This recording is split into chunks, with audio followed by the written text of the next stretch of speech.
आज हमारी यात्रा का स्थल जो है वो अडालज की वाव, एक पुरातत्व विभाग के द्वारा संचालित अडालज की वाव। इसके बारे में बताना चाहूँगा कि किसी जमाने के अंदर इस स्थान को दांडई प्रदेश के नाम से जाना जाता था।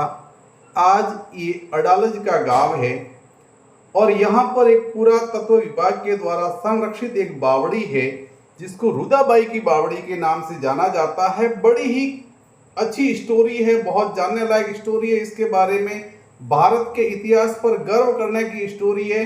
अपन इस बावड़ी की तरफ बढ़ते हैं। यहाँ प्रकृति का लुत्फ उठाते हुए, आनंद उठाते हुए हमारे हनुमान जी के सेवक, यूं कहिए वानर सेना, देखिए किस प्रकार से अपने प्रेम भाव के साथ में मिलन कर रही है।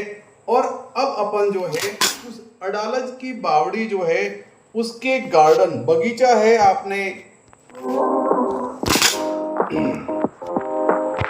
आपने बहुत सारे वीडियोज अडालज की बावड़ी के देखे होंगे, लेकिन इस गार्डन का दृश्य आपको शायद ही देखने को मिला हो। तो अपन बिल्कुल उस अडालज की बावड़ी का जो पार्क है, जो गार्डन है, उस हरे भरे गार्डन के अंदर पहुंच चुके हैं। मैं बताना चाहूँगा कि ये अडालज की जो वाव है वो Gandhinagar, green city of Gandhinagar, या यूं कह दीजिए कि गुजरात की राजधानी, कैपिटल ऑफ गांधीनगर से मात्र 5 किलोमीटर और Manchester of India, Ahmedabad city से मात्र 18 किलोमीटर की दूरी पर ये अडालज की बावड़ी आई हुई है। भारत की ऐतिहासिक जो धरोहर है, उन ऐतिहासिक धरोहरों में से एक ये बावड़ी है। इस बावड़ी के विषय में अपन आगे चलकर के आप जब देखेंगे तो बस उसको निहारते ही रह जाएंगे, देखते ही रह जाएंगे।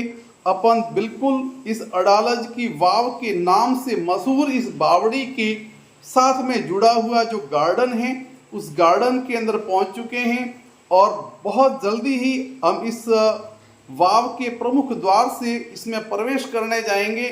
यहाँ मैं आपको ये भी बताना चाहूँगा कि यहाँ प्रवेश का शुल्क है, टिकट है। टिकट लेने के बाद में इस बावड़ी में प्रवेश करना पड़ता है और यहाँ शाम को 6 बजे इस बावड़ी के अंदर जो है वो इस बावड़ी को दृश्य दिखाना बंद हो जाता है। तो आप कभी भी अगर अहमदाबाद की तरफ से, गांधीनगर की तरफ से यहाँ पहुँचते हैं तो आपको समय उसी रूप से लेकर के आप पधारें कि आप 6 बजे से पहले इस पुरातात्विक बावड़ी, एक ऐतिहासिक बावड़ी का भ्रमण कर सके। ये बावड़ी का ये बिल्कुल परिसर है और ये अंदर का यहाँ पर ये शिलालेख लगा हुआ है। इस पे आप देखिए स्पष्ट रूप से लिखा हुआ है कि रुदाबाई की बावड़ी है। बावड़ी के अंदर अपन प्रवेश कर चुके हैं। इस बावड़ी में अंदर जाने के लिए 3 तरफ से रास्ता है। ये अपन जो यहाँ से हैं 3 तरफ के रास्ते से अब अपन बावड़ी के भीतरी भाग के अंदर प्रवेश करते हैं। ये वाव 5 मंजिला है, अष्टभुजाकार है। पूरा का पूरा ढांचा जो है 16 स्तंभों पर खड़ा है। ये वास्तुकला का एक अपने आप में अद्भुत नायाब नमूना है। इसके भीतर का तापमान बाहर के तापमान से 6 डिग्री कम रहता है। रुदाबाई की वाव की बात करें तो वर्तमान के अंदर इसको अडालज की वाव के नाम से जाना जाता है। ये 2 प्रकार की शैली से बनी हुई है।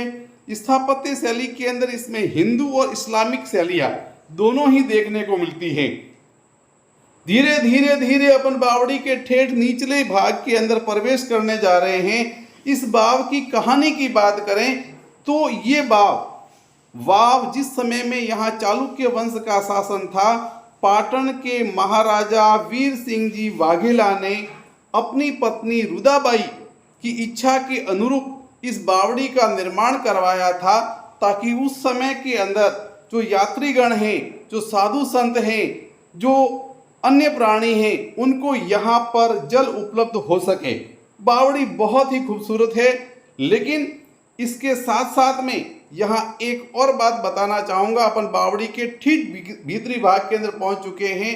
ये वो बावड़ी है, ओरिजिनल बावड़ी जो ठेठ निचले हिस्से के अंदर है। इस रुदाबाई के बारे में ये बताया जाता है कि रुदाबाई बहुत ही खूबसूरत थी और कहते हैं खूबसूरती भी कभी कभी अपने लिए दुश्मन बन जाती है। जैसा रामायण के अंदर भी अपन जानते हैं कि सीता मैया की खूबसूरती का परिणाम ही हुआ था कि उनका रावण के द्वारा हरण किया गया। और लगभग ऐसी ही घटना महारानी रुदाबाई के साथ में होती है।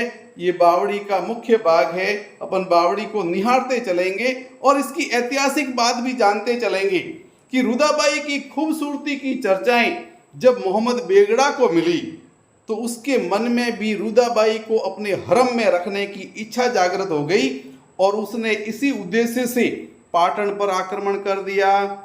इस युद्ध के अंदर महाराजा वीर सिंह युद्ध गति के अंदर लड़ते हुए वीर गति को प्राप्त हो गए और रानी रुदाबाई को बंदी बना लिया गया। मोहम्मद बेगड़ा उन्हें अपने हरम में रखना चाहता था। उसने रुदाबाई के सामने विवाह का प्रस्ताव रखा। रानी रुदाबाई जितनी खूबसूरत थी उससे अधिक कहीं बुद्धिमान भी थी। रानी रुदाबाई ने बेगड़ा के सामने एक शर्त रखी कि वो उसके साथ विवाह करने को तैयार है, पर मेरे पति ने जन कल्याण के लिए जिस अडालज की बावड़ी का निर्माण कार्य शुरू करवाया हुआ था वो बावड़ी अभी अधूरी है, वो मेरे सपनों की बावड़ी है। यदि मोहम्मद बेगड़ा, ये बावड़ी जो अपन देख रहे हैं उसी बावड़ी को लेकर के उन्होंने कहा था कि यदि मोहम्मद बेगड़ा इस बावड़ी को पूर्ण करवा देता है तो वो उनके साथ में विवाह करने को तैयार है।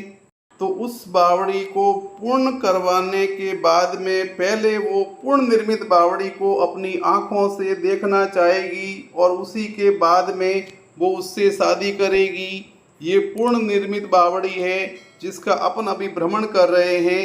रानी की शर्त के अनुसार, रानी ने जो शर्त रखी थी उसी शर्त के अनुसार मोहम्मद बेगड़ा ने आगे का काम शुरू करवाया और इसीलिए इस बावड़ी में दोनों प्रकार की स्थापत्य कलाएं, हिंदू और इस्लाम दोनों स्थापत्य कलाओं को यहाँ निहारने का अवसर मिलता है। महाराजा वीर सिंह जी के द्वारा हुआ निर्माण का कार्य ये हिंदू शैली में है, जबकि मोहम्मद बेगड़ा के द्वारा करवाया गया निर्माण कार्य इस्लामिक शैली के अंदर यहाँ देखने को मिलता है। मोहम्मद बेगड़ा ने इस वाव का निर्माण ईस्वी संवत 1499 में इसको पूरा करवाया था। बावड़ी पूर्ण होने के समाचार जब रानी रुदाबाई तक पहुंचाए गए तो रानी रुदाबाई इस बावड़ी को देखने के लिए आई और बावड़ी को अपनी इच्छा के अनुसार उद्देश्य पूर्ण हो जाने पर ऐसा कहा जाता है कि इसी बावड़ी के अंदर कूद करके उन्होंने अपनी जीवन लीला को समाप्त कर दिया और इसीलिए इस बावड़ी का नाम रखा गया रुदाबाई की वाव। इस बावड़ी के बारे में हिंदू शैली की जहाँ तक बात करें तो इसके गर्भगृह के अंदर माता जी के, त्रिशूल के, बाघ के, गणेश जी के यहाँ पर मूर्तियाँ देखने को मिलती है। इस बावड़ी की लंबाई की अगर बात करें तो ये बावड़ी 75.3 मीटर लंबी है और भीतर से ये 9 × 9 मीटर के वर्ग मीटर में इस बावड़ी का निर्माण हुआ है।